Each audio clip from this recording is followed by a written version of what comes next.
Corona ভাইরাসের বিশাল মহামারীর পর এবার ভারতের সবচেয়ে বড় আতঙ্ক জিকা ভাইরাস, যা সম্প্রতি নাড়া দিয়ে ওঠে দেশটিতে। আর আলোচনা হয় দেশের সাধারণ মানুষের মাঝে। আর এই ভাইরাসের প্রভাবে হুমকিতে রয়েছে পার্শ্ববর্তী দেশ বাংলাদেশ সহ আরও অন্যান্য দেশ।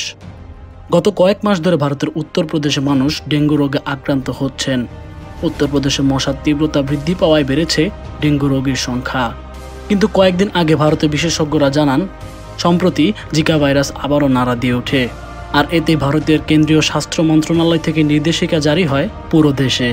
সম্প্রতি ভারতের উত্তরপ্রদেশে ৭৪ বছর বয়সী একজন লোক মারা গিয়েছেন এই জিকা ভাইরাসের কারণে। আক্রান্ত হওয়া রোগীর সংখ্যা আরও অনেক। অন্যদিকে ডেঙ্গুতে মারা গিয়েছে ৬ জন। বর্তমানে ভারতের কর্ণাটকা ৪২% ডেঙ্গু রোগীর মুখোমুখি হচ্ছে। ভারত সরকার পুরো দেশ জুড়ে ডেঙ্গু টেস্টের দাম কমিয়ে আনার নির্দেশ দেয়।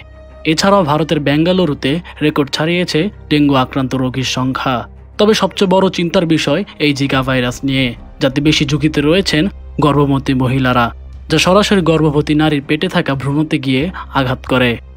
আর তাই ভারত সরকার ৭.২ লাখ ঘরে স্বেচ্ছাসেবী পাঠিয়ে পরীক্ষা করেন ঘরগুলোকে।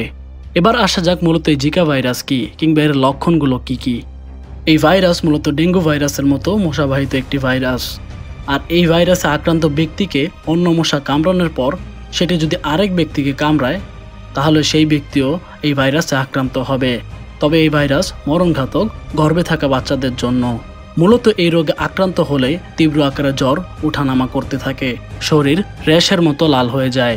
এছাড়াও শরীরের মাংসপেশিতে তীব্র পরিমাণ ব্যথা অনুভব হয়। গত ২ বছর আগে এই ভাইরাস ভারতে বড় তাণ্ডব চালালেও এবছর আবারও লক্ষণ প্রকাশ করেছে সেই ভাইরাসটি।